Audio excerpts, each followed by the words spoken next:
traslasyon ng Poong Jesus Nazareno, mas maagang nag-umpisa ngayong taon. Pero ilang minuto palang umusad, sinalubong agad ng mga nagtakbuhang deboto. Balyahan at tulakan, hindi naiwasan ng libu-libong gustong makalapit at makasampa sa andas. Mga nilapatan ng Lunas mahigit 300 na. May nasawi pang photojournalist matapos atakihin sa puso habang nagko-cover ng pahalik. Mensahe sa banal na misa bago ang prosesyon, may panawagan sa mga ayaw bumaba kahit pahirap na sa bayan. Mahiya naman kayo. Bumaba na ng kusa, alang-alang sa awa at pag-ibig. Ang pinakahuli sa lokasyon ng Poong Nazareno na patuloy na dinadagsa ng mga deboto. Tutukan.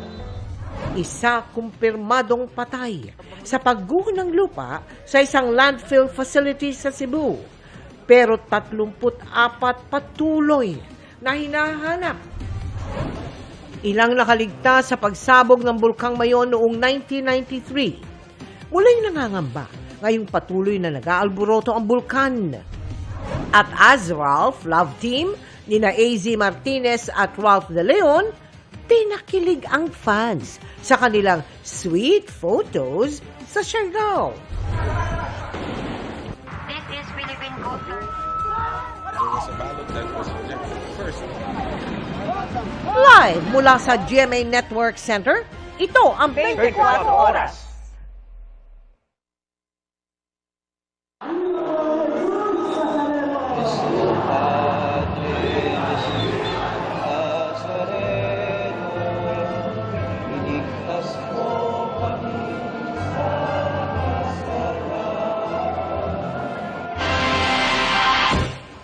Mga kapuso, yan ang live na kuha ng andas ng Poong Jesus Nazareno sa kalye ng Arlegui.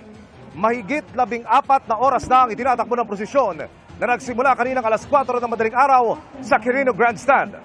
Anumang oras ay inaabangan na rin ang tradisyonal na pagdungaw o yung pagtatagpo ng imahen ng Nuestra Señora del Carmen at ng Poong Jesus Nazareno. Magtatapos po ang traslasyon sa Minor Basilica and National Shrine of Jesus Nazareno o Quiapo Church. Magandang gabi po Luzon, Visayas at Mindanao. Hindi napigilan ng binagong sistema ng traslasyon ang mga debutong nag-antabay sa andas ng Poong Jesus Nazareno. Sa ngayon, mahigit 600,000 deboto na ang nakikibahagi sa traslasyon. Sa tindi ng bugso ng mga tao, may mga debotong nasugatan at may mga pagkakataong ding nabalahaw at nabangketa ang andas. Mga kapuso, sa kabila niyan, iba't ibang mukha ng pananampalataya ang ating nasaksihan. Mga debotong matiyagang nag-abang, bitbit ang kanilang panalangin. Narito ang aking pagtutok. Thank you, Jess. Pahinga ka.